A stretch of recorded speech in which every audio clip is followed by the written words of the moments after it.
पढ़ना है, जो तत्वों को क्यों जानना है, क्योंकि हमें दुखों से दूर होना है, इसीलिए हमने तत्वों को जानना है।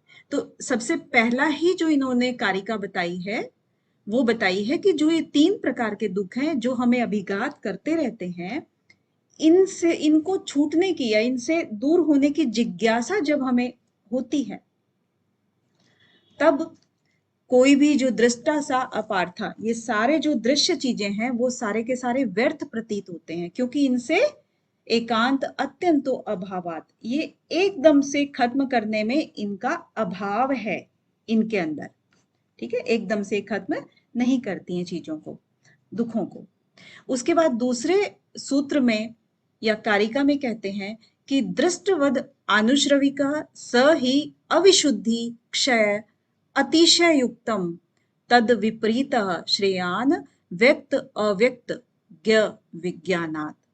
तो अब यहां पर क्या है कि दृष्ट और अनुश्रविक दोनों ही चीजें, दृष्ट कौन सी होती हैं? लौकिक चीजें, है ना, जो इस लोक के अंदर हमें दिखाई पड़ रही हैं वो, और अनुश्रविक मतलब वैदिक चीजें। क्योंकि दोनों की दोनों में क्या है, ये सारे के सारे इनमें 3 प्रकार के हैं। फर्स्ट प्रकार क्या है, देखिए क्वेश्चन जो है ना, जब एग्जामिनर बनाता है तो वो कई तरीके से घुमा फिरा करके भी बनाता है। तो दुखों का निवारण इनसे क्यों क्यों, कितने कारण हैं, क्यों क्यों नहीं हो सकता है? तो अविशुद्धि है, क्योंकि इनके अंदर अविशुद्धि। अविशुद्धि कैसे बताई थी आपको?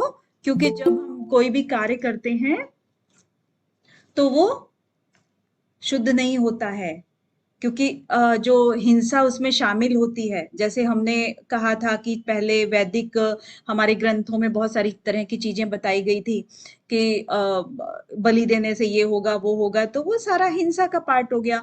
और अगर हम लौकिक दृष्टि से देखें तब भी हम अपना भला करेंगे तो हम किसी न किसी की हानि करेंगे, या कैसे करेंगे, तो फिर वो उसमें भी पूरी तरह से हम किसी का वो करे बिना हम अपना वो नहीं कर सकते हैं। ठीक है, तो उसमें अशुद्धि मिली हुई है। क्षय है, फिर ये क्षय होने लायक भी है, क्योंकि जो भी हमने पुण्य कर्म किए होते हैं तो उसका फल मिल गया तो वो क्षय हो गया, यानी कि बराबर हो गया हिसाब, तो फिर वो वापस हमें उस स्थिति में ले आता है। और उसके बाद अतिशय उत्तम है। अतिशय मतलब जैसे कि बहुत चीजों का तुलनात्मक अध्ययन हो जाता है कि भाई इतना करेगा तो इसको इतना फल मिलेगा, उतना करेगा तो उतना मिलेगा, तो इसीलिए इसमें भी विषमता आ जाती है ना, विषमता है इसमें। तो ये खामियां हैं इसमें सारी की सारी, और वो दुख का बढ़ावा करती हैं, दुख के।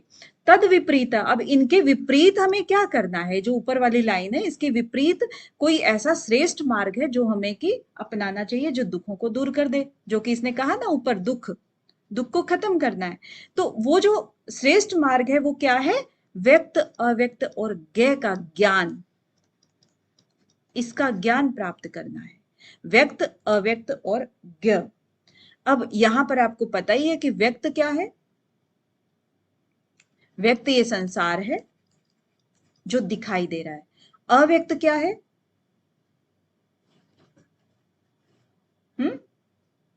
प्रकृति। प्रकृति। हाँ, और ज्ञ क्या है?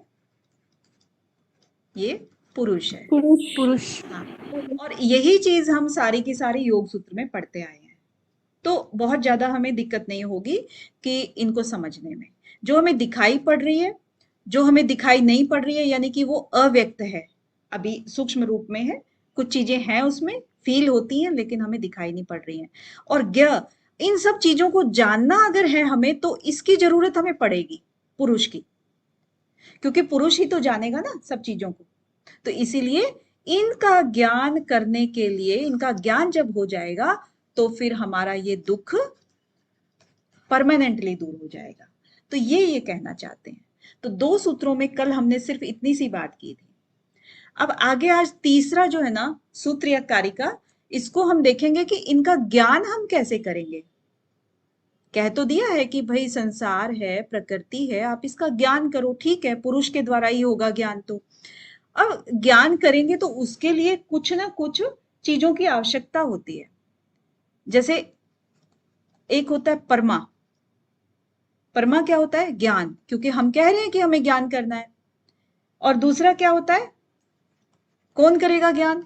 परमात्मा करेगा, ठीक है, जो ज्ञान को जानेगा, जानने वाला। और तीसरे नंबर पे क्या आता है? परमेय। भाई जानना किसको है? क्या चीज जाननी है आपको? तो जानने योग्य जो चीज हो गई वो परमेय हो गया, ठीक है। और इसके बाद किसके द्वारा जानेंगे, कैसे जानेंगे? किसी ने अगर बता दिया कि ये चीज जो है ना, मान लीजिए पानी है, पानी को कहेंगे मिट्टी से बना हुआ है, तो क्या वो सही होगा? प्रमाण करके दिखाओ, प्रमाण लेके आओ, तो फिर वो प्रमाण के द्वारा वो सिद्ध करना पड़ता है। तो जानने का जो साधन है वो जानने का साधन, ये आपका प्रमाण हो गया, ठीक है। हाँ जी सृष्टि जी, मनीषा जी, बहुत सही। तो ये चीजें हमें पढ़नी है अभी। तो सबसे पहले जो हमने दूसरे में कहा कि व्यक्त अव्यक्त और ज्ञेय का ज्ञान करना, उसको जानना विवेक ज्ञान के द्वारा। और विवेक ज्ञान हमें कहता है कि हमें परमेय यानी कि जानने योग्य चीजें, पहले तो हम वो देखेंगे ना किस चीज को हमें जानना है। ये चीजें तो ठीक है, ज्ञान हमें करना है और हम हैं ही तैयार ज्ञान करने के लिए, पूरी तरह से फिट है, करना शुरू कर दिया है हमने। लेकिन अब हम जानेंगे इन चीजों को, जानने योग्य जो चीज है, और इन साधनों को जानेंगे, इसके द्वारा हम सिद्ध करेंगे, ठीक है। तो ये दो चीजों पे हम काम करेंगे अभी। परमेय, तो परमेय कितने हैं? परमेय हमारे कितने हैं? 12 है मैम। हाँ नहीं, हम जो यहाँ पे पढ़ रहे हैं ना परमेय, यानी कि हम जानने योग्य चीज, हम क्या चीज जानेंगे अभी? हम प्रकृति के 25 तत्वों को जानेंगे, ठीक है वो दूसरा वो है आपका दर्शन है। लेकिन यहाँ पर हम जो बात कर रहे हैं ना दूसरे अर्थों में, वो कहेंगे कि हम तत्वों को जान रहे हैं अभी। जानने योग्य क्या है यहाँ पर सांख्य कारिका में? तत्व। और तत्व कितने होते हैं? 25 तत्व होते हैं। तो इन 25 तत्वों को हम यहाँ पर जानकारी लेंगे इसकी, और साथ साथ में इनके साधनों के द्वारा भी जानेंगे, ठीक है। तो यहाँ पर नेक्स्ट जो सूत्र में बात कर रहे हैं कि मूल प्रकृति अविकृति महद आदि, या महद अध्या जो है ना, महद आदि है, और प्रकृति विकृतय सप्ताह। तो जो मूल प्रकृति है, अब यहां पर एक चीज और देखते हैं, प्रकृति विकृति और ये सब चीजें आ रही हैं, तो सेम चीज हम जो पहले भी डिस्कस कर चुके हैं, लेकिन क्योंकि ये नया टॉपिक है तो इसमें एक बार फिर से हम डिस्कस कर लेते हैं। जैसे मैम इधर जो 25 तत्व है वो प्रमेय ही कहलाएंगे, सांख्य कारिका या नहीं, सांख्य दर्शन के 25 तत्वों को? आप डायरेक्टली नहीं बोल सकते इनको, क्योंकि ना यहाँ पे परमेय का नाम कहीं नहीं है। ये तो सिर्फ आपको शब्द के लिए आपको वहां से रिलेट किया है, डायरेक्टली नहीं बोलोगे जी आप, ठीक है। ये तो परमेय मतलब हमने क्या जानना था, जानने योग्य चीज क्या है, तो यहां पर सिर्फ उस शब्द को इस्तेमाल किया, जानने योग्य। तो जानने योग्य क्या है हमारा? यहाँ पर 25 तत्व हैं, क्योंकि हमने पहले कहा ना कि व्यक्त और अव्यक्त को हमें जानना है, और व्यक्त और अव्यक्त पुरुष के द्वारा जाना जाएगा, यानी तीन चीजें हमें जाननी है, व्यक्त, अव्यक्त और ज्ञ। ये तीन चीजें हैं। ज्ञ का मतलब आप पुरुष लगा सकते हो, अव्यक्त का मतलब आप सूक्ष्म प्रकृति लगा सकते हो, और ये स्थूल प्रकृति है, ठीक है। ये ऐसे है, इसको हमें जानना है, विज्ञानात, इसको जानना है हमें। अब इसको जानने के लिए जाहिर सी बात है कि आपने एकदम से दिमाग में लगा लिया कि 25 तत्व होते हैं प्रकृति में, जब हम स्थूल और सूक्ष्म की बात करते हैं तो, क्योंकि 26वां हमने ऐड नहीं किया पुरुष को जो अलग से है। तो तत्व को, इसी को तो जानना है हमने, और जानेगा ये तो जानने वाला है ना। तो 25 तत्व जब किए तो मूल प्रकृति सबसे पहले। अब प्रकृति और पुरुष दोनों क्या माने गए हैं? हमने नित्य माने हैं, हमेशा रहते हैं। अनित्य क्या है? जो पंचभूत है वो अनित्य है, लेकिन जो मूल प्रकृति होती है वो नित्य होती है, निष्क्रिय होती है। और पुरुष का प्रकाश जब प्रकृति पर पड़ता है तो प्रकृति में विकार पैदा हो जाते हैं, और पहला विकार क्या कहलाता है?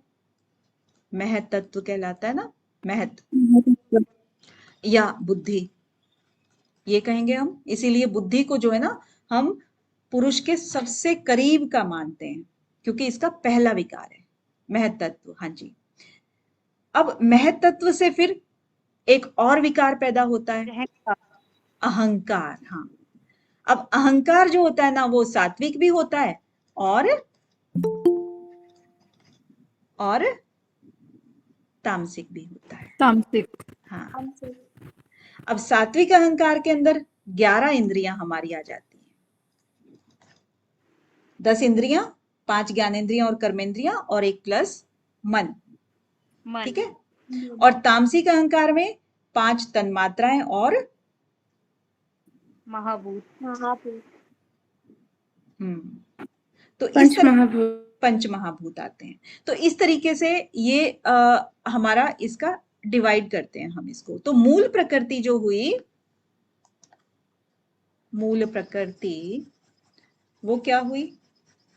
रूट है, जड़ है। मूल ही जब नाम आ गया इसमें तो इट मीन्स वो जड़ है इन सबकी, है ना। प्रधान है मैम। प्रधान, प्रधान क्यों बोलते हैं उसको? क्योंकि उन सब का रूट है वो, सबकी माँ है वो, इसलिए वो प्रधान है, सबको जन्म देती है वो। इसीलिए उसको प्रधान भी बोला जाता है। तो मूल प्रकृति क्या है? एक हो गई आपकी ओरिजिनल, मतलब नित्य। और इसके बाद क्या है? अविकृति। अविकृति का मतलब क्या हुआ? विकृति का मतलब क्या होता है? जिसके अंदर बदलाव आ जाए। और अविकृति मतलब जिसके अंदर बदलाव ना हो, यानी कि कोई कार्य ना करती हो, कोई भी कोई चीज नहीं एक्टिव होती हो, निष्क्रिय होती हो, है ना। तो कहने का मतलब क्या हुआ कि जो मूल प्रकृति है वो अविकृत होती है, वो बिल्कुल साम्य अवस्था में होती है। ठीक है। हाँ जी अक्षय जी, विचारहीन होती है। हाँ, उसके अंदर कोई मिलावट नहीं होती ना, इसलिए तो फिर वो अविकृति हो गई। और महद आदि जब आ जाते हैं, यानी कि जब उसमें विकार आ जाता है, विकार स्टार्ट होता है, महद और आदि। महद के बाद आप सोच सकते हो कि क्या क्या आएगा, फिर अहंकार आएगा, फिर वो अभी सीक्वेंस पूरा किया था ना, तो उसी तरीके से जब ये महद आदि विकार जब इसके अंदर आ जाते हैं, तब प्रकृति क्या हो गई?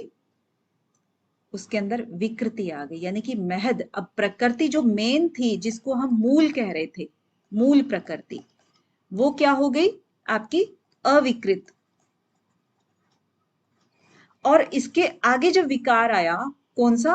महद का, महद तत्व का विकार आया, तो ये क्या हुआ? मैम, हाँ जी, प्रकृति अविकृत साम्य अवस्था में होता है ना मैम। हाँ जी। मैम, प्रकृति मूल अविकृत जब रहता है वो साम्य अवस्था में ही रहता है, ऐसा हाँ, बोल सकते साम्य हैं अवस्था ना। में रहता है। जब इसमें मिलावट आई आपकी, तो इसके अंदर से विकार पैदा हुआ। मतलब इसने पैदा किया, लेकिन इस ये किसी से पैदा नहीं हुई। ठीक है। मूल प्रकृति किसी से पैदा नहीं हुई, इसीलिए इसको मूल कहा है। और राइट। मैम, मिलावट मीन्स पुरुष के साथ जब वो मिलते हैं उसी हाँ, को तब बोलेंगे। इसमें महत तत्व पैदा हुआ। तो ये महत तत्व जो है वो पैदा हुआ, उसके बाद अहंकार आया। तो इस तरीके से आपका क्या हुआ? जो विकृति हुई, प्रकृति भी है और विकृति भी है। अब यहाँ पर प्रकृति जो है ना, देखो मूल प्रकृति को तो बड़ा मान लिया, लेकिन यहाँ पर ये पैदा हो भी रहा है और पैदा कर भी रहा है। ठीक है। तो ये प्रकृति विकृति बोलेंगे इसको, इनको प्रकृति और विकृति, इसको ये बोलेंगे। राइट। प्रकृति विकृति। अब अहंकार की भी यही बात आती है, क्योंकि अहंकार से भी तो चीजें पैदा हो रही हैं, तो वो भी क्या हो गया? प्रकृति विकृति हो गया। तो इस तरीके से जो महद आदि जो भी चीजें हैं, वो प्रकृति भी हैं और विकृति भी हैं। और ये कुल मिलाकर कितने हैं? महद आदि प्रकृति विकृते सप्तह, ये 7 हैं संख्या में। तो संख्या में 7 है। नहीं नहीं सृष्टि जी, ये संख्या में 7 है, जो प्रकृति भी है और विकृति भी है। कौन कौन सी है 7? 5 तो आपकी तन्मात्राएं हो गई, उसके बाद प्लस आपका महतत्व, फिर अहंकार। अहंकार। ठीक है, तो ये टोटल मिलाकर के कितनी हो गई? 7 हो गई। तो पहली लाइन जो आपको कह रहा है कि मूल प्रकृति अविकृति, मूल जो प्रकृति है वो विकृत नहीं होती है, क्योंकि वो बाप है सबका या माँ है जो भी है, ठीक है, वो किसी से पैदा नहीं हुआ है, वो पैदा कर रहा है। उसके बाद महद आदि, जो महद आदि मतलब उसके बाद अहंकार आ गया, फिर तामसिक अहंकार से जो 5 तन्मात्राएं पैदा हुई थी वो, क्योंकि तन्मात्राएं भी आगे कौन क्या चीज आगे और बढ़ा रही है? पंच महाभूतों को बढ़ा रही है, महाभूत इससे पैदा हुए, तो इसीलिए ये भी किस में आ गया? प्रकृति विकृति में आ गई। तो महतत्व 1, 2 अहंकार और 5 तन्मात्राएं, ये सारी की सारी आपकी आ गई 7 संख्या में प्रकृति विकृति सप्ताह। ठीक है, अगली लाइन में क्या कहते हैं कि षोडश कस्तु विकारो न प्रकृति न विकृति पुरुष। षोडश, षोडश आपको सबको पता है कि षोडश मतलब 16, 16। तो जो 16 है वो क्या है? 16 तत्व कौन कौन से हैं? जो कि सिर्फ पैदा होते हैं, पैदा करते नहीं हैं। तो इसीलिए इनको क्या बोल दिया है? विकार, है ना, विकृति, विकार, कुछ भी बोलो आप इसको। तो ये चीज है, यहां पर 16 आपके हो गए विकृति। तो 16 विकृति कौन कौन सी हुई?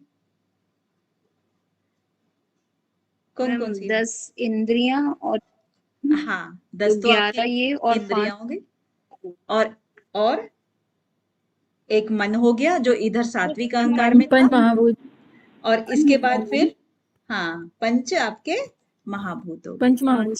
हाँ, ये आपके हो गए पंच तामसिक, महाभूत, 10 इंद्रियां और मन। एक मन। हाँ, तो ये सात्विक के अंडर आते हैं और ये तामसिक के अंडर आता है। सात्विक और तामसिक। हाँ, इनकी मिला करके 16 आपकी विकृति हो गई। तो अब हम अगर टेबल बनाते हैं तो टेबल बनाते हैं तो मूल प्रकृति आपकी 1, और उसके बाद प्रकृति विकृति की बात करें तो प्रकृति और विकृति, क्योंकि मूल प्रकृति ने क्या किया? 7 हो गई। 7 में से आपकी 5 तन्मात्राएं, महतत्व और अहंकार। फिर इसके बाद विकृति आती है, विकृति 16 है, और फिर पुरुष तो फिर 1 है ही, पुरुष को हम 1 कहेंगे क्योंकि इसी के द्वारा ये सब जाना जा रहा है, नहीं तो वो तो निष्क्रिय है। निष्क्रिय का पता किसने लगाया? पुरुष ने। ठीक है, तो ये आपके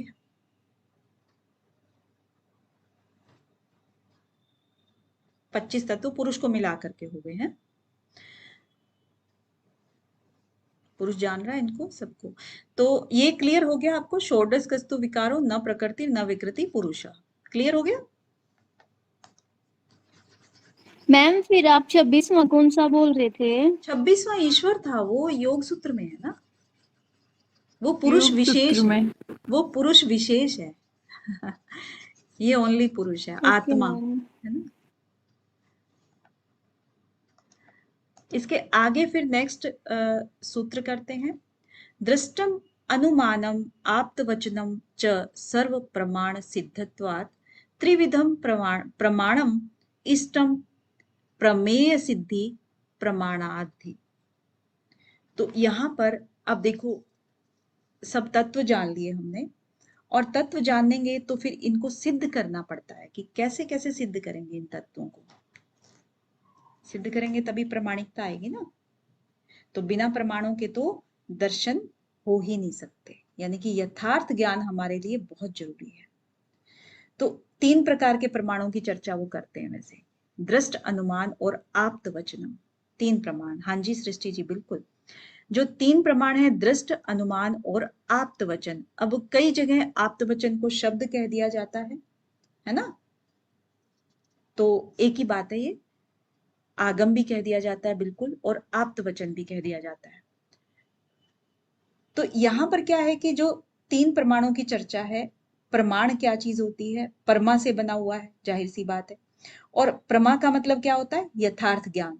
और ज्ञान किस तरह से प्राप्त किया जाता है, उसके साधन क्या है, तो उससे रिलेटेड हम बात करते हैं, सोर्सेज। बिल्कुल। तो दृष्ट, अनुमान और आप्त वचन। दृष्ट का मतलब क्या हुआ? सबसे पहला दृष्ट, दृष्ट मतलब जो प्रत्यक्ष। हाँ, प्रत्यक्ष। और प्रत्यक्ष रूप। प्रत्यक्ष को भी अगर हम करें तो प्रति अक्ष, यानी कि जो आंख के सामने है ना, वो चीज आ जाती है प्रत्यक्ष। चाहे वो आंख का तो एक एग्जाम्पल है ये, हमारी जो भी इंद्रियां होती हैं जो कि ज्ञान ग्रहण करती हैं, उन सब की बात कर रहे हैं कि कान से सुना, आंख से देखा, त्वचा से फील किया, नाक से सूंघा, ये सब चीजों को जो फील कर रहा है प्रत्यक्ष, यानी कि एकदम सामने जो चीज दिखाई पड़ रही है, उसको कहते हैं प्रत्यक्ष ज्ञान। यानी कि कहते हैं ना प्रत्यक्षम किम इंद्रियों द्वारा प्रमाणम। सन्निकर्ष होने हाँ से प्रत्यक्ष होता है ना मैम? बिल्कुल, इंद्रियों का जिससे डायरेक्ट सन्निकर्ष हो जाए, प्रत्यक्षम किम प्रमाणम, है ना, प्रत्यक्ष को प्रमाण की क्या आवश्यकता है। तो इसीलिए प्रत्यक्ष की बहुत ज्यादा वैल्यू होती है कि सामने किसी ने देखा है तो उसको एकदम से माना जाता है। अक्षय जी क्या कह रहे हैं? 0 0 0 0। चलिए, इसके बाद क्या कहते हैं, अनुमान। अनुमान की बात करें, अनुमान में क्या था कि अनु और मान, ये सब चीजें हैं। मान, मान का मतलब क्या होता है? ज्ञान। मान का मतलब हमने पहले भी पढ़ा हुआ है ना कि मान मीन्स जो ज्ञान होता है, यानी कि जो अनु, और अनु का मतलब जो पहले से चला आ रहा है, यानी कि जो पहले से चला आ रहा ज्ञान है, हम उसके आधार पे चीजों को जज करते हैं, बात करते हैं। पूर्व ज्ञान, हाँ बिल्कुल, पहले जो हमें ज्ञान प्राप्त हुआ पूर्व में, घटनाओं से या किसी के कहने से, सुनने से, या हम जो प्रत्यक्ष देखते हैं उससे, तो उन चीजों के आधार पे जो ज्ञान होता है उसको अनुमान में शामिल किया जाता है। राइट? तो ये अनुमान हो गया आपका। फिर आप्त वचन आता है। आप्त वचन में जो सिद्ध पुरुष होते हैं, उन्होंने जो ग्रंथ दिए हैं उनमें कुछ बोला है, या अपने आप उन्होंने जो भाष्य किया है, या आपको कहीं पे बैठ करके बताया है, कुछ भी ऐसा, तो वो आप्त वचनों के हैं। अब देखिए, आप्त वचन में आप कहेंगे कि कैसे विश्वास कर लें, ना तो वो अनुमान है, ना दृष्ट है, ना ही अनुमान है वो चीजें, क्योंकि दृष्ट वो हो नहीं सकती, और आपका अनुभव है नहीं, क्योंकि तो वो अनुमान भी नहीं हो सकता। तो वो सब चीजें जो कि ऐसी हमें ग्रंथों में लिखी होती हैं, वो सारी हम अनुभव नहीं कर पाते हैं, क्योंकि हम उतने पहुंचे हुए साधु संत या ध्यान में या कहीं भी ऐसे हमने कोई भी प्रगति नहीं की है ऐसी, तो हम वो चीजें फील नहीं कर पाते हैं। क्योंकि यहाँ पर जो षट चक्र की बात करते हैं, तो षट चक्र को किसी ने देखा थोड़ी है, एक्चुअल में चक्र थोड़ी है, लेकिन वहां पर लोगों ने डीप मेडिटेशन में जा करके और बहुत कुछ ऐसा फील किया है, और उस फीलिंग को फिर उन्होंने अपनी अपनी ग्रंथों में बताया है कि यहाँ पर ये होता है, वहां पर ये होता है। तो हमें वो चीजें मानते हैं, और मानते हैं, मानने के आधार पे जब हम अपने प्रैक्टिकल करते हैं या कुछ अभ्यास करते हैं, तब उन चीजों को एक्चुअल में हम फील करते हैं। नहीं तो फिर वो बरसों पहले ही वो चीजें खत्म हो चुकी होती, ठीक है ना। तो उनमें इसका मतलब कुछ दम है उनकी बातों में। तो आप्त वचन को भी प्रामाणिक हम इसीलिए मानते हैं, क्योंकि उनके स्वयं के अनुभव वो कहते हैं, आप्त वचन वाले। इसके बाद क्या कह रहा है कि सर्व प्रमाण सिद्धत्वात्। अब सर्व मतलब सभी, च मतलब और होता है, और सर्व मतलब सभी, ये सारे के सारे जो प्रमाण है, यानी कि यथार्थ ज्ञान होता है, जो प्रमाण उसको कह रहे हैं, ज्ञान का जो साधन है, वो क्या है, सिद्ध हो जाते हैं। जितनी भी बातें हैं वो इनसे सिद्ध हो जाती हैं। किस किस से सिद्ध हो जाती हैं? दृष्ट से, अनुमान से, और आप्त वचनों से, इनसे ये सारी चीजें सिद्ध हो जाती हैं। तो यहां पर हम इसीलिए कह रहे हैं क्योंकि भारतीय परंपरा में कितने हैं, कितने प्रमाण बताए गए हैं? 8 प्रमाण बताए गए हैं, बताया ना, अलग अलग। ये यहां पर अलग बात है कि 3 ही प्रमाण है, लेकिन हमें 8 प्रमाण बताए गए हैं। अब 8 में आप कहोगे कि कौन कौन से हैं, कौन कौन से हैं भाई? आपका तीन प्रमाण तो यही पे हो गए। आगम शब्द। हाँ, दृष्ट अनुमान आगम, प्रत्यक्ष अनुमान आगम तो यही हो गया। उसके बाद आपका उपमान आता है ना? अब उपमान में भी अगर आपको किसी चीज की उपमा दी जा रही है अगर, उपलब्धि। तो इट मीन्स क्या हुआ? वो तो आपका कुछ एग्जिस्ट तो कर रही है ना चीज, ये भी है, ये भी आपका प्रमाण ही एक तरह से। उसके बाद अनुपलब्धि आ गया। अनुपलब्धि में भी कोई चीज आप अगर आपकी उपलब्ध नहीं है, लेकिन आपको उससे भी ज्ञान हो रहा है, वस्तु नहीं है लेकिन फिर भी आपको ज्ञान हो रहा है किसी चीज का, तो ये अभाव का ज्ञान हो गया। इसका मतलब कि आपको अनुपलब्धि मतलब अभाव, तो किसी चीज के अभाव का भी ज्ञान हो गया। मेरे पास ये चीज नहीं है और मेरे को खल रही है कि मेरे पास ये चीज क्यों नहीं है, तो अभाव है इसका मतलब, इसीलिए तो आपको ज्ञान हो रहा है और उसको दुख हो रहा है, तो वो चीज हो गई। अब अर्थापत्ति वाली बात कर लेते हैं। अर्थापत्ति में क्या होता है?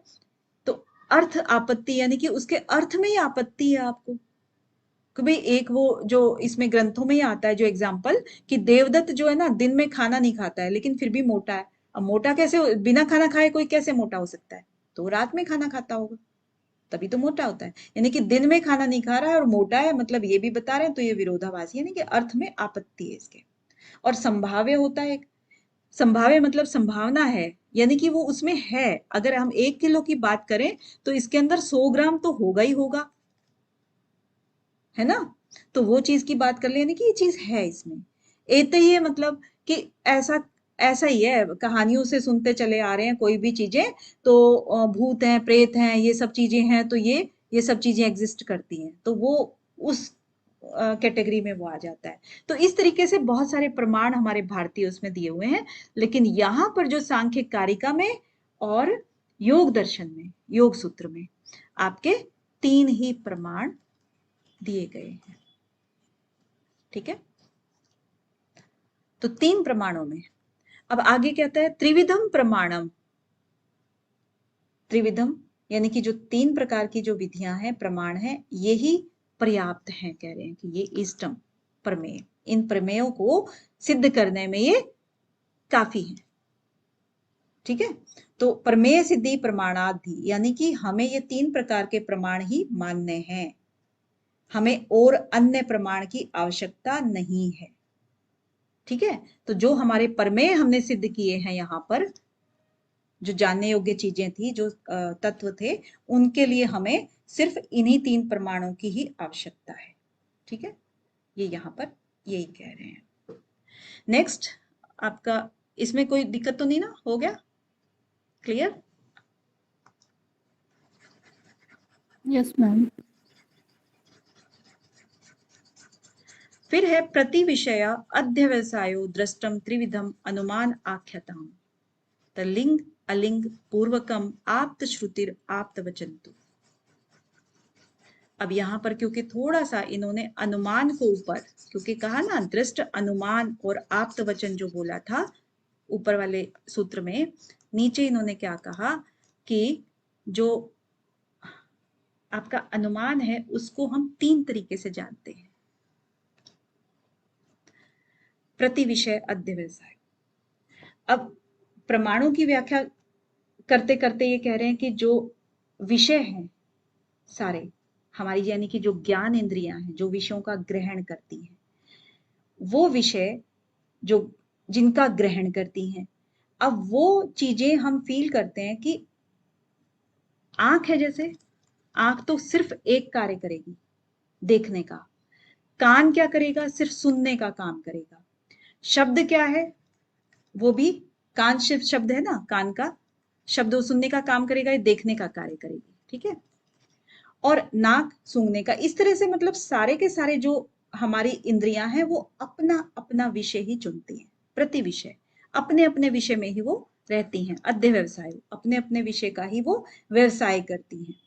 ठीक है, निश्चित करती हैं अपना। आंख ने जो देखा वो उसी ने बस वही निश्चित किया। वो निश्चित ऐसे नहीं करेगी कि मैंने देख लिया तो वो सुंदर है कि नहीं है, या वो बिल्कुल रिजल्ट तक नहीं पहुंचेगी। मतलब जो इंद्रियों से जो ज्ञान होता है, यानी कि जो हम देखते हैं, प्रत्यक्ष कहते हैं जिसको, तो वो हमें 3 प्रकार से होता है, जैसे प्रत्यक्ष अनुमान, आप वचन जैसे बोला था हमने। और इसमें हम जो कहते हैं कि जो बुद्धि होती है वो निर्णय करती है कि हमने अच्छा सुना बुरा सुना, अच्छा देखा बुरा देखा, क्या देखा क्या नहीं देखा। तो बुद्धि जो है ना, इन सारी जो इंद्रियों के द्वारा जो भी चीजें ग्रहण की जाती हैं वो आगे बुद्धि तक पहुंचा दी जाती हैं। तो आंख या कान या आपके वो चीज निश्चय नहीं करते कि हमने वो चीज अच्छी देखी या बुरी देखी, यानी कि उसको वो आगे बुद्धि तक पहुंचा देते हैं बस। ठीक है, तो वो अध्य व्यवसाय उनका अपना एक वो व्यवसाय है, प्रति विषयों का, हर विषयों का अपना, चाहे वो दृष्ट है। और त्रिविधम, 3 प्रकार से अनुमान को यहाँ पर बताया गया है। 3 प्रकार से अनुमान कौन कौन से हैं, यानी कि अनुमान को पहले तो हम मानते हैं कि अनुमान प्रत्यक्ष नहीं है। प्रत्यक्ष नहीं है तो क्या हो गया, वो परोक्ष हो गया। ठीक है, तो परोक्ष ज्ञान अनुमान हो गया। अब अनुमान में भी आगे आगे ने 3 कैटेगरी कर दी है। 3 कैटेगरी कौन कौन सी, जैसे एक पूर्ववत अनुमान हो गया, एक शेषवत हो गया, एक सामान्य दृष्टा हो गया। अब जो अनुमान है लिंग लिंगी को जैसे देखता है, क्योंकि हमने जैसे पहले भी कहा कि अनुमान कोई भी आग को यानी कि धुएं को देख करके कोई भी अनुमान लगाएगा कि वहां पर आग है, यानी कि उसने चिन्ह देखा धुआं, तब वो जाकर के चिन्ह तक पहुंच गया। ठीक है, तो इस तरीके से अनुमान ही तो था, लेकिन अनुमान में भी आगे उन्होंने 3 कैटेगरी करी। एक पूर्ववत हो गया, पूर्ववत में वो क्या कहेंगे, पूर्ववत में कहेंगे कि जैसे आपका मान लीजिए, मैम कारण पहले होता है, कार्य हाँ, जैसे कि साधन है, साधन और साध्य, ये 2 चीजें होती है ना। एक तो साधन हो गया यानी कि मूल, जिसमें से साधन साध्य निकलता है। और जैसे आग है, आग मेन है और धुआं उसका चिन्ह है, वो चीज हम कहेंगे। यानी कि धुआं जो है वो क्या हो गया, व्याप्य है, और आग जो है वो व्यापक हो गई। राइट, तो इसी तरह से जो पूर्ववत का मतलब है कि जो हमें पहले दिख रहा है और जहां पर आग होती है वहीं पे धुआं होता है, यानी कि पहले से ही हमें मालूम है कि धुआं है तो आग होगी होगी, पहले से मालूम है, ये पूर्ववत है। एक हो गया शेषवत। शेषवत क्या होता है कि अगर मान लीजिए कि हमने देखा कि नदी में तेज बाढ़ आई हुई है, यानी कि वो रिजल्ट घटित हो चुका है, उसके बाद इसके पीछे हम अनुमान लगाते हैं कि भाई पहले क्या हुआ होगा, यानी कि या तो बहुत बारिश आई हुई होगी तभी तो नदी में बाढ़ आ गई है, तो इसीलिए वो शेषवत हो गया। ठीक है, एक पूर्वत हो गया और एक हो गया आपका शेषवत। और फिर लास्ट में एक आता है आपका सामान्यतः। सामान्यतः में हम क्या देखते हैं कि कोई भी चीज है, कोई घटना है, जैसे मान लीजिए हमने कोई कपड़ा देखा तो उसके पीछे हमने देख लिया कि ये जो है कपड़ा आमतौर पे बनाने वाला भी रहा होगा, कहीं फैक्ट्री रही होगी, कहीं शॉप से लिया होगा, मतलब एक सामान्य अनुमान है ये। तो पूर्ववत, शेषवत और सामान्य 3 कैटेगरी अनुमान की करी गई है। तो इसमें त्रिविधम अनुमानम आख्यातम, यानी कि अनुमान को 3 तरीके से बताया गया है। ठीक है, अब आप इसके आगे है लिंग अलिंग पूर्वकम, जो लिंग और अलिंगी का जो पूर्व में किया है, जो बात की है इन्होंने पूर्व में वो वाली, तो उसका मतलब क्या है, साधन और कार्य या चिन्ह, कारण कार्य, ये सब चीजें आप कह सकते हो। लिंग का मतलब क्या होता है, साधन होता है, कार्य होता है, चिन्ह होता है। ठीक है, ये वाला। और लिंगी का मतलब क्या होता है, चिन्ह। ठीक है, कारण, ये कार्य हुआ, ये कारण हुआ, कार्य और ये कारण। तो इस तरीके से हम देखते हैं इनको। और इसके आगे आ गया आप्त श्रुतिर आप्त वचंतु, ये आपका हो ही गया था, क्योंकि जो आप्त है यानी कि जो उस विषय का जो मास्टर है, यानी कि जो हमारे ऋषि मुनि जो जिन्होंने ग्रंथ लिखे, इट मीन्स वो उस विषय के मास्टर्स थे, तो उनके उस विषय से ये सब चीजें सिद्ध हो जाती हैं। श्रुति यानी कि श्रुति का मतलब है आप्त श्रुति, जो आपने श्रुतियों को सुना, जो कहा, जिन ग्रंथों से ये चीजों को आपने सुना, उनको हमने प्रमाण मान लिया। आप्त श्रुतियों को, आप्त वचनों को आपने प्रमाण मान लिया। ठीक है, तो ये यहाँ पर ये सूत्र कंप्लीट होता है। प्रति विषय अध्यवसायो दृष्टम त्रिविधम अनुमान आख्यातम लिंग अलिंग पूर्वकम आप्त श्रुतिर आप्त वचन। यानी कि जो प्रति विषय है, अपने अपने इंद्रियों के जो विषय हैं, वो अपने अपने ज्ञान करते हैं, अपने अपने कार्य करते हैं, लेकिन वो बुद्धि को सुपुर्द कर देते हैं, अच्छा बुरा कुछ भी नहीं कहते, निश्चित तौर पर कुछ भी नहीं करते हैं। दृष्टम त्रिविधम, तो ये जो अनुमान है आपका वो 3 प्रकार का होता है। और लिंग अलिंग जो कि पूर्व में चर्चा कर चुके हैं इसकी, लिंग अलिंगी की, तो वो सारे के सारे हम कैसे साबित करते हैं? आप्त श्रुतियों के आप्त वचनों से ही हम उसको साबित करते हैं। जैसे कि आग और धुएं का, जैसे लिंग लिंगी की बात कर रहे हैं और एक फेमस एग्जाम्पल आग और धुआं ही है अगर यहाँ पर, तो इससे हम अगर अच्छी तरह से समझ सकते हैं। तो आज हमने जो देखा है वो हम जितने भी साल के हम हैं, तो आज के वर्तमान टाइम में हम देख रहे हैं, तो इससे पहले भी हजारों करोड़ों सालों से भी यही एग्जाम्पल सेम चलते आ रहे थे और आप्त पुरुषों ने भी ये सब कहे थे, तो हमें उनकी चीजों पर विश्वास हो गया ना। तो यहाँ पर कहने का यही मतलब है। क्लियर? मैम, पूर्ववत और शेषवत का वो कार्य कारण सिद्धांत एक बार बता दीजिए। देखिए, पूर्ववत क्या होता है?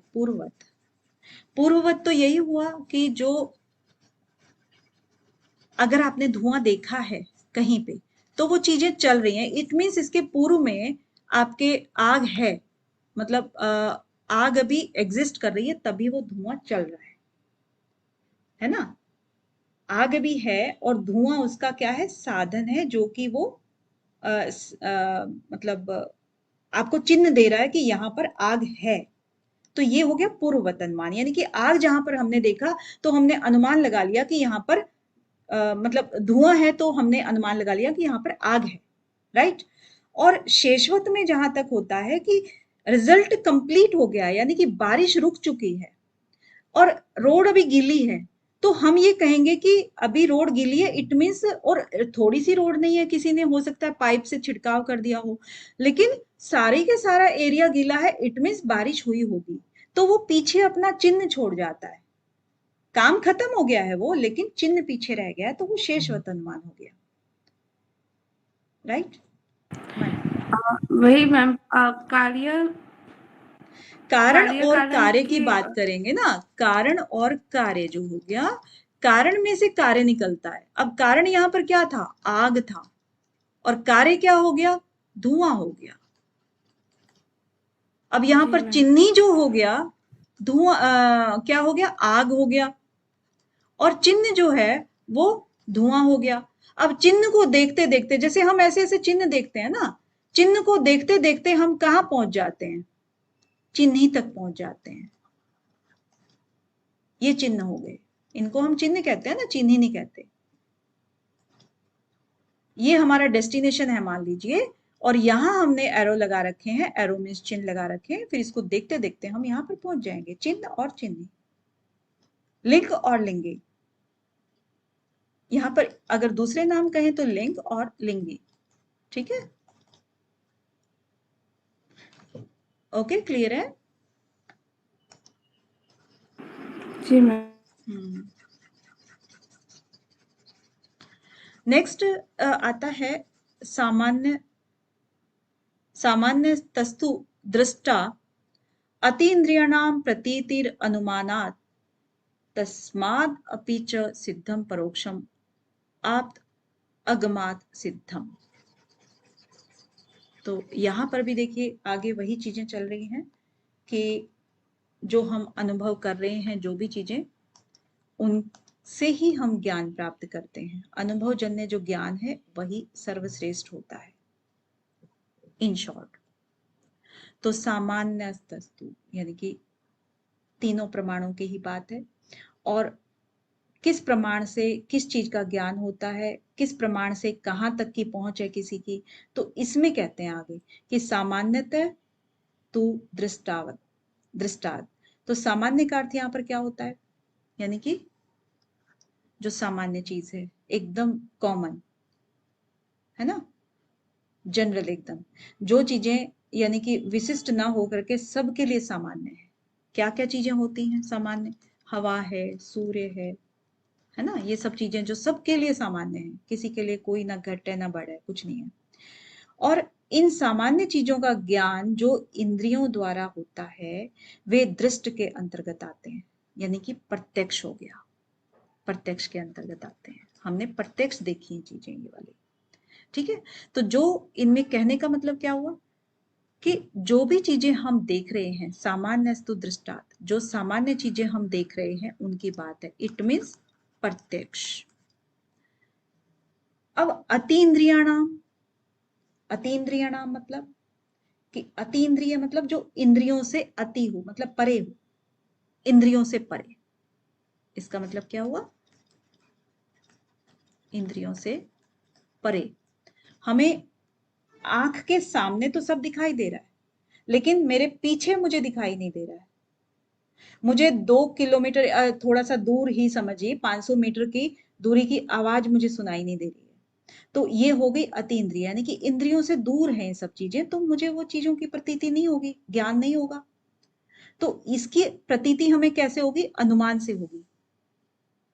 अब पता तो है, अब देखिए हम जब भी सो के उठते हैं और अगर हमने विंडो से बाहर देखा कि रोशनी है, तो हमें तो सूरज नहीं दिखा, लेकिन रोशनी तो दिखी, इसीलिए हमने क्या किया, अनुमान लगा लिया कि सूरज निकल चुका है, क्योंकि सूरज निकलने पे ही रोशनी होती है, ये सबको पता है। पता है कैसे, क्योंकि प्रमाण से ये पहले से ही साबित हो चुका है, ठीक है, प्रत्यक्ष प्रमाण के द्वारा ये हम पहले से साबित कर चुके हैं। तो अतीन्द्रियाणाम प्रतीति अनुमानत है, तो अनुमान से ही अतीन्द्रियों का हम अतीन्द्रियों से फिर अनुमान के द्वारा हम वो ज्ञान प्राप्त कर लेते हैं, ठीक है। अब तस्माद अपि च सिद्धम, तस्माद, तस्माद का मतलब है जो हमने पहले कही चीज, पहले क्या कही थी, अभी तस्माद अनुमान के बारे में बात की थी, क्योंकि इससे पहले हमने यही बात की थी ना कि अनुमान से भी हम चीजों को सिद्ध कर लेते हैं। तो अनुमान से भी असिद्ध चीजें, यानी कि जो हमने डायरेक्टली नहीं सिद्ध की, वो हमने अनुमान से भी सिद्ध कर ली, यानी कि परोक्ष। आगे क्या है, परोक्षम आप्त, ये आप्त है, और आगतम, आगमात सिद्धम। तो ये परोक्ष जो है, परोक्ष आप्त आगमात सिद्धम, यानी कि जो परोक्ष ज्ञान होता है ये वाला, कुछ चीजों में परोक्ष से भी हम सिद्ध नहीं कर पाते, तो वो हम फिर आगम से करते हैं। जैसे कि पहले इन्होंने कहा कि पहले हमने प्रत्यक्ष किया, फिर हमने अनुमान से सिद्ध किया, ठीक है। और अनुमान से भी जब हम तस्माद अपि च असिद्धम है, अगर हम उससे भी हम सिद्ध ना कर पाए, यहाँ पर ये अ है, ये वाला अ है असल में, ठीक है, ये थोड़ा सा टाइपिंग में मिस्टेक है, तो ये वाला अ है। अगर हम प्रमाण अनुमान से भी सिद्ध कोई चीज ना कर पाए, तो हम किससे करते हैं, परोक्ष से। परोक्ष किसको कहा है, आप्त वचनों को। तो हम आप्त वचनों से उस चीज को हम सिद्ध करते हैं, क्योंकि बहुत सारी ऐसी चीजें हैं जो हम देख भी नहीं सकते हैं, कभी देखी नहीं है, सुनी भी नहीं है, तो उनका अनुमान भी हम नहीं लगा सकते हैं, लेकिन हमारे ग्रंथों में हमारे मुनियों ने वो चीजें कही हुई हैं, अभी जिसकी चर्चा हम पहले भी कर चुके हैं, तो उसको हम सिद्ध करते हैं परोक्ष, यानी कि आप्त आगम सिद्धम। जो पहले के सिद्धों द्वारा जो भी आप्त वचन कहे गए हैं, उनसे हम इन बात को सिद्ध करते हैं। तो इन 3 प्रमाणों को ये पूरी तरह से संतुष्ट पाते हैं कि हम इन सारे तत्वों को की एग्जिस्टेंस को स्वीकार कर सकें। कोई आज यहाँ तक ही मैम करेंगे। इसकी फर्स्ट लाइन वापस एक्सप्लेन करेंगे। फर्स्ट लाइन, ठीक है। सामान्यतः मैम हम अस्तु दृष्टाद अतीन्द्रियाणाम प्रतीतिर अनुमानात, यानी कि जो सामान्यतः हम जो देखते हैं, सामान्यतः क्या देखते हैं, दृष्टाद, जो चीजें हम देखते हैं अपनी आंखों से, जो देखते हैं, समझो प्रत्यक्ष ज्ञान जो करते हैं, इसका जो मीनिंग निकल के आता है वो ये है कि हम जो प्रत्यक्ष ज्ञान करते हैं, चाहे आंख नाक कान इन सभी हमारी इंद्रियों से जो भी विषयों को हम ग्रहण करते हैं प्रत्यक्ष, एक तो वो हो गया, उनसे हम चीजों को सिद्ध करते हैं। दूसरी बात ये क्या कह रहा है कि अतीन्द्रियाणाम प्रतीतिर अनुमानात, फिर हम अनुमान से सिद्ध करते हैं जो कि अतीन्द्रिय होता है, यानी कि हमारी इंद्रियों से जो परे होता है, उनको हम क्या करते हैं, अनुमान से सिद्ध करते हैं। तीसरी लाइन में कह रहा है कि तस्माद अपि च असिद्धम, अगर हमने उससे भी हम इसको सिद्ध ना कर पाए, असिद्धम, अगर उससे भी असिद्ध ना कर पाए, किससे, अनुमान से, तो फिर हम क्या करते हैं, परोक्षम आप्त आगमात सिद्धम, फिर हम परोक्ष ज्ञान के द्वारा उसको सिद्ध करते हैं। यानी कि इन तीनों ही चीजों से किसी न किसी तरीके से हर तत्व को सिद्ध कर दिया जाता है। राइट? Yes ma'am. चलिए ठीक है। आज के 4 सूत्र हैं और किसी को कोई इन चारों में, या ऊपर के भी 2 लगा लीजिए, कोई क्वेरी है तो आप बता दीजिए।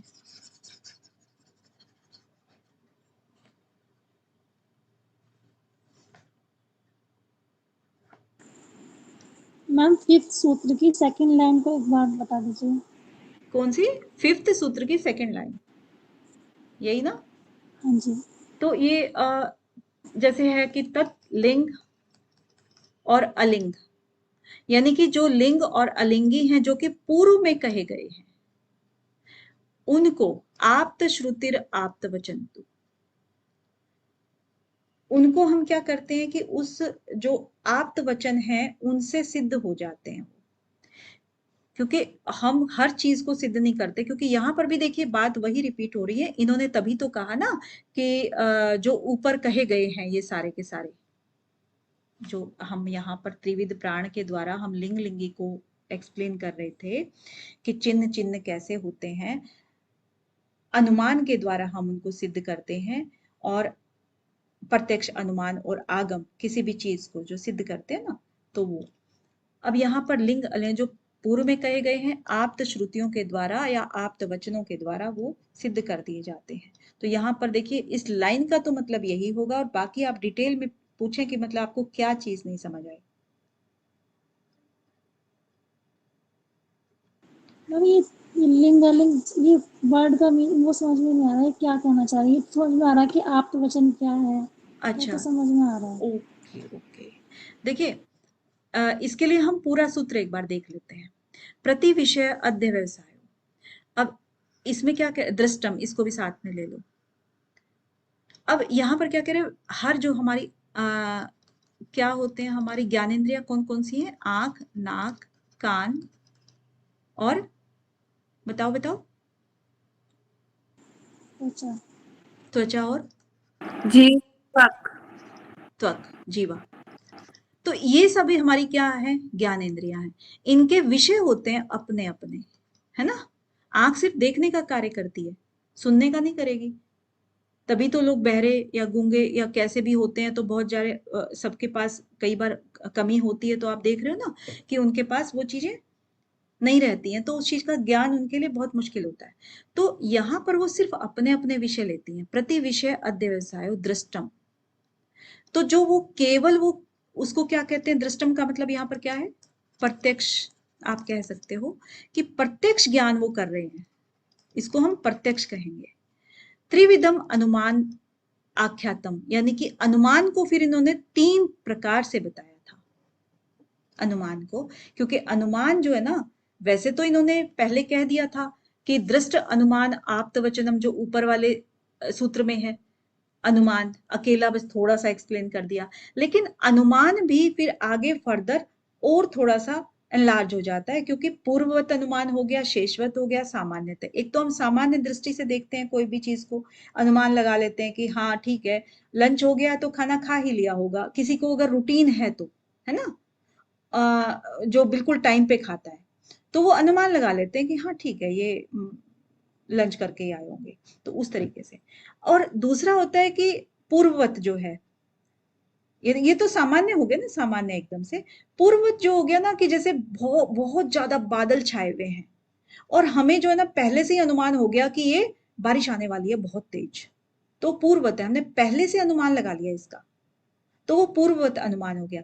शेषवत जो होता है वो होता है कि बारिश आ चुकी है, बादल जा चुके हैं, लेकिन पूरा एरिया भीगा हुआ है, तो वो हो गया शेषवत, यानी कि अपने निशान छोड़ गया है, शेष छोड़ गया है।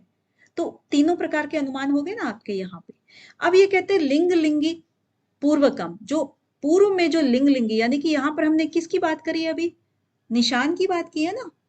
अनुमान के अंदर जो निशान बचे, चाहे वो पूर्व थे, चाहे घने काले बादल थे, या आपकी धूप निकल चुकी थी, लेकिन कुछ निशान बीच में रह गए थे या निशान आने वाले थे। तो बेसिकली हम बात करते हैं चिन्ह और चिन्ही की, है ना। हम बात तो यही कर रहे हैं ना, इसी को हम क्या कह देते हैं, लिंग और लिंगी। जो हमने यहां पर शब्द यूज किया है 5वें सूत्र में, वो लिंग और लिंगी यूज किया है। आप इसको चिन्ह और चिन्ही कह सकते हो, लिंग और लिंगी कह सकते हो।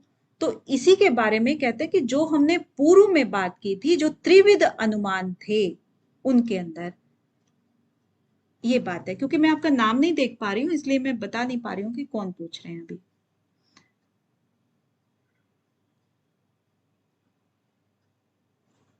हेलो, हाँ जी मैम। हाँ जी, तो आपका नाम क्या है? मैं नाम के आगे भी ना कुछ कुछ अंजलि राज। अंजलि, अंजलि, अंजलि राज। ओके, राज। अंजलि राज, ठीक है जी। तो अभी आपको क्लियर हुआ अंजलि जी? मैम बिल्कुल क्लियर हो गया। ठीक है, तो किसी और को कोई क्वेश्चन पूछना हो?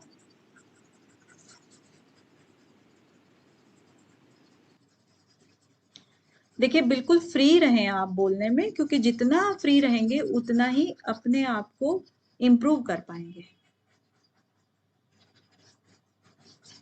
और जितना इंटरेक्ट करेंगे। अब जैसे देखिए मानसी जी की जो आवाज है ना, हम पहचान लेते हैं। बेशक मेरा मैसेज, मैं कोशिश करती हूँ मैसेज देखूं, तो इसलिए मैसेज पे कर देती हूँ अपने मोबाइल को, तो फिर किसी के नाम नहीं मैं देख पाती हूँ। तो आप इंटरेक्ट मैम करेंगे। हाँ जी, हाँ जी रेणु जी। मैम जैसे आप करा रहे हो मैम, पेपर में इसमें से क्वेश्चन किस तरह से आएगा? एक बार आप समझ लो, समझने के बाद पता लगेगा रेणु जी, क्योंकि समझना जरूरी है, उसके बाद फिर हम इसकी वो बनाएंगे पूरा खिचड़ी, कैसे कैसे बन सकते हैं। हम्म, समझना जरूरी है। अभी देखिए शुरू में हमने क्या किया, थोड़ा सा अगर हम रिलेट करें, तो रिलेट तो क्योंकि हमें याद नहीं करने हैं, ये सिर्फ समझने हैं, और ताकि आप पहचान जाओ, अगर एग्जाम में आपके आता है कि फला सूत्र का नंबर क्या है, या फला सूत्र कौन से ग्रंथ से लिया गया है, तो आप ये पहचान जाओ कि ये सांख्य कारिका से है ना। क्योंकि योग सूत्र और सांख्य कारिका में कुछ कुछ चीजें मिल रही है ना, प्रकृति पुरुष का ही है सब खेल, यस मैम, तो इसीलिए मोस्टली मिलते ही है। हाँ मिलते हैं ना। तो इसीलिए आपको पहचानना जरूरी है, और पहचानोगे तब जब आप अपना पूरा होमवर्क करोगे, अपने हाथों से लिखोगे, अपने मुंह से बोलोगे इनको, तभी आप पहचान पाओगे। तो इसीलिए काम करना जरूरी है।